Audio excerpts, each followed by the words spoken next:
Good afternoon. I'm Dr. Terry James Gingrass, and this is Dr. G's ADHD Chat, the show trying to make the world safe for ADHDers. I am a clinical psychologist and neuropsychologist. I'm in private practice. I've been working with ADHDers for about 40 years. And I also have an ADHD child, a couple of ADHD brothers-in-law, a couple of nieces, and let's just say I married into an ADHD family. And one of those things that kind of happens to you is when you start really paying attention to it. I probably have a few of those in my family. So I guess I was just supposed to be here doing this kind of stuff. But ADHD is tricky, okay? ADHD is not something that is just, oh, well, it's obvious you just do this and this happens and that sort of thing. ADHD is sneaky, okay? It's a neurologic condition, but the kid doesn't look any different than any other kid. Just can't sit still, can't keep his mouth shut. It's all kinds of things, but it's all neurologic. And we know that ADHD is inherited, it's genetic. About the heritability index is 85%, which is extremely high. And the deal is that the neurotransmitters in an ADHD brain aren't quite doing what they're supposed to do. So a lot of times the temper tantrums and that sort of thing are just designed to stimulate the neurotransmitters in the brain, principally dopamine, but a couple of others could be involved as well. So everything you think about with a neurotypical kid pretty much doesn't work with ADHD kids. Okay, ADHD kids respond wonderfully to praise. I mean, that just lights them up. And literally what's happening is that dopamine is being stimulated with praise. Happens to all of us, but it's more important for an ADHDer because when your neurotransmitters are down, particularly dopamine, you do not feel good. You are a little irritable and crotchety. Life is not satisfying. So that ADHD thing, like I said, it doesn't look any different than any other kid, but praise is incredibly important.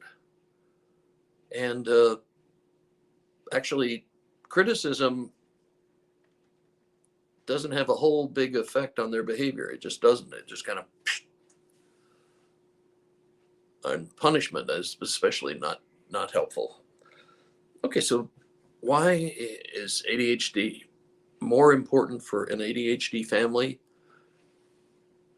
Well, for one thing, ADHDers on average get 70 critical comments a day. Now think about going through your life, your whole childhood, constantly being criticized for this, that, and the other. You're too loud. You run too much. You're jumping up and down too much. You're interrupting people. You're, just one endless barrage after another. Well, that tends to make people a little bit sensitive about their behavior, and they don't trust themselves. They don't trust their instincts, that sort of thing. So it really becomes a big issue for an ADHDer. And praise, okay, one of the things you have to do as a parent, you want to praise, okay? Matter of fact, there are some research that have been done by different performance people, but basically they say you have to have like 4 positive responses, that's praise, for every critical or negative response. And so that's in general, that's people all over. Kids, it's a little higher. Spouses, it's a whole lot higher. Okay, so you have to know that it's important that for you to find, the old catchphrase is catch 'em being good.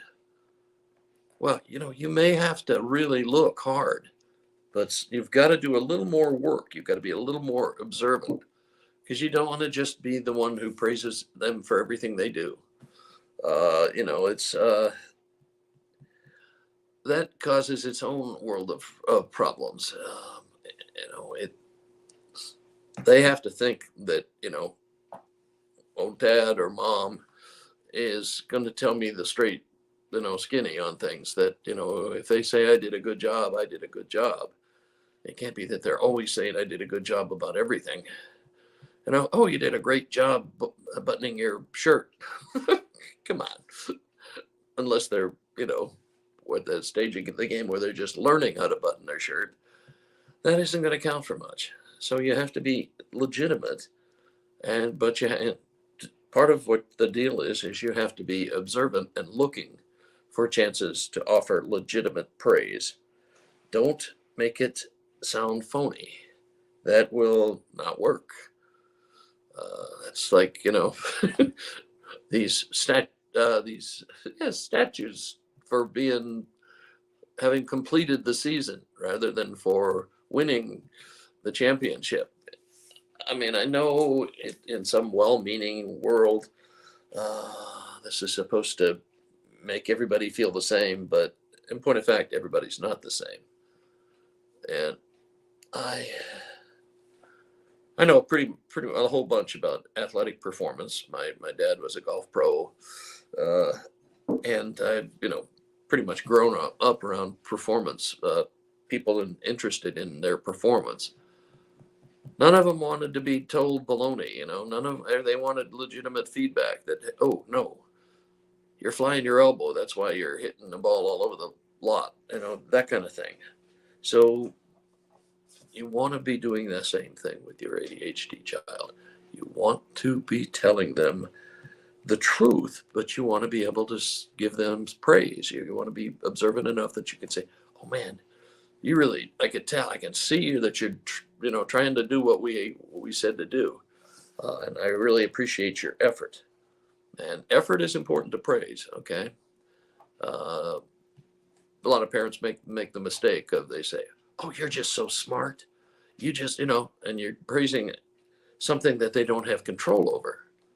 But if you praise them for the effort they make, that they have control over, okay? But sooner or later, every bright kid who's getting really great grades is going to get into an intellectual or academic situation where he or she isn't doing so great. But if they think it's just because they're brilliant without any effort, then they're not going to know what to do. So praise the effort, but make sure you praise. And by the way, if you happen to be the ADHD parent that doesn't have ADHD, it also works on spouses, okay? And it's real important for them. They frequently need it as much as your children, and they frequently need to know that you kind of like them, even if they do forget a lot or don't do some of the stuff you want to ask, and you sometimes get frustrated. You need to be working on the environment and working on them, and understand everybody can use a little praise. Everybody can use a little building up of their self-esteem, and it's important to be conscious of it and aware of it. I mean, it's sort of like a big gratitude exercise for your whole family. If you're always looking for the things they do well, they'll feel better about themselves. But a strange thing happens is you start feeling better about them. I didn't pay attention to how well she does this, or well he does that. When you start doing that, you learn that praise, catching people being good, catching people doing things well, leads to a much happier world all the way around. And it even extends to pets, okay? I mean, I have a friend and a couple of acquaintances. I'm not sure how I got all those people, but they are into training animals. A couple of them are world-class like with agility, if you've ever seen that, or the ones, my favorites are the ones that jump the dog off the pier. It's just fun to watch.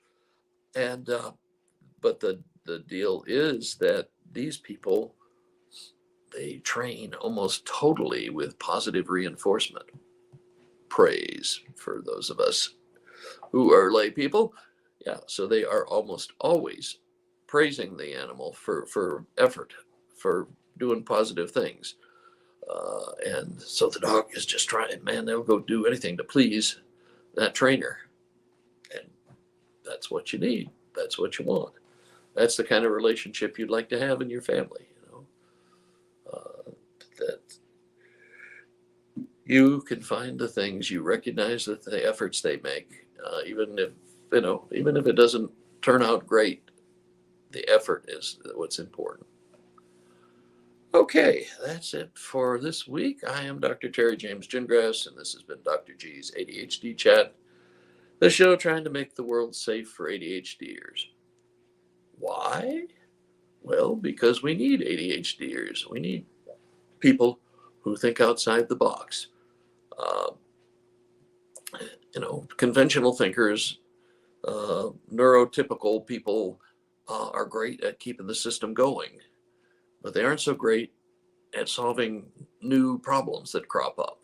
And so that's what you need your neurotypical, or your atypical thinkers for, the people who can see stuff that other people don't see, and come up with solutions that other people don't necessarily see.